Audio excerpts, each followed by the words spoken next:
நாடாளுமன்ற தொகுதி மறுவரையறை விவகாரம் எதிரொலியாக தமிழ்நாட்டில் நாளை நடைபெறவுள்ள அனைத்துக் கட்சி கூட்டம் தொடர்பான தகவல்களுடன் இணைகிறார் செய்தியாளர் பாஸ்கரன். பாஸ்கரன், வணக்கம்.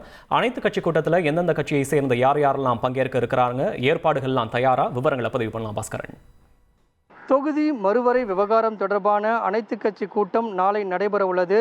அனைத்துக் கட்சி கூட்டத்துக்கான ஏற்பாடுகளை தமிழக முதலமைச்சர் இன்று ஆய்வு செய்திருக்கிறார். அங்கீகரிக்கப்பட்ட மற்றும் பதிவு செய்யப்பட்ட 45 கட்சிகளுக்கு நாளை கூட்டத்துக்கு அழைப்பு விடுக்கப்பட்டிருக்கிறது. பாஜக, நாம் தமிழர், தமிழ் மாநில காங்கிரஸ் கட்சிகள் கூட்டத்தை புறக்கணிப்பதாக அறிவித்திருக்கிறார்கள். திமுக, அதிமுக, பாமக, தேமுதிக, விடுதலை சிறுத்தைகள் கட்சி மற்றும் இடதுசாரிகள், தமிழக வெற்றிக் கழகம் உள்ளிட்ட பல்வேறு கட்சிகள் கூட்டத்தில் பங்கேற்பதாக அறிவித்திருக்கிறார்கள்.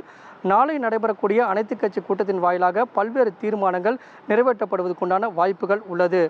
நாளை நடைபெறக்கூடிய அனைத்து கட்சி கூட்டத்தின் வாயிலாக மத்திய அரசு தொகுதி பிரைவேட் லிமிடெட் கம்பெனி ஆரம்பிக்கலாமா இல்ல பார்ட்னர்ஷிப்ல ஆரம்பிக்கலாமா? எது கன்ஃபியூஷன்? ஒரு எக்ஸ்பர்ட் கிட்ட பேசிரோம். எப்படி? பாஸ்வாலா பி தி பாஸ். மறுவரை விவகாரத்தில் தெளிவான விளக்கங்களை அளிக்க வேண்டும் என்பது தொடர்பான தீர்மானம் நாளை நிறைவேற்றப்படுவதற்குண்டான வாய்ப்புகள் இருக்கிறது.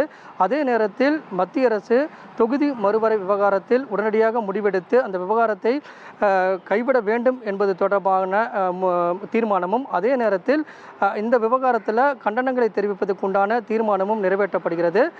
நாளை நடைபெறக்கூடிய அனைத்து கட்சி கூட்டத்தின் வாயிலாக குடியரசுத் தலைவரை அனைத்து கட்சி பிரதிநிதிகள் குழு சந்தித்து மத்திய அரசு உடனடியாக இந்த விவகாரத்தில் தொகுதி மறுவரை விவகாரத்தில் தெளிவான முடிவு அறிவிக்க வேண்டும். அதே நேரத்தில் தற்போது இருக்கக்கூடிய மக்கள் தொகை கணக்கெடுப்பின்படி தொகுதி மறுவரை மேற்கொள்ளக்கூடாது என்பதை வலியுறுத்தும் விதமாக அந்த சந்திப்பு என்பது அமைய உள்ளது.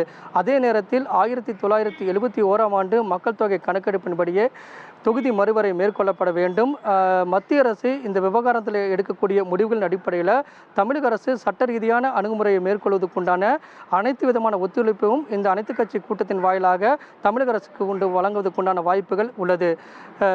தொகுதி மறுவரை விவகாரத்தில் ஏற்கனவே தமிழக சட்டப்பேரவையில் தீர்மானம் ஒன்று நிறைவேற்றப்பட்டிருக்கிறது. மத்திய அரசு தொகுதி மறுவரையை உடனடியாக கைவிட வேண்டும் என்பது தொடர்பான தீர்மானம் அனைத்து கட்சி கூட்டத்தின் வாயிலாக எடுக்கப்பட்டு மீண்டும் தமிழக சட்டப்பேரவையில் தீர்மானமாக வலியுறுத்துவதற்குண்டான வாய்ப்புகள் அதிகமாக உள்ளது.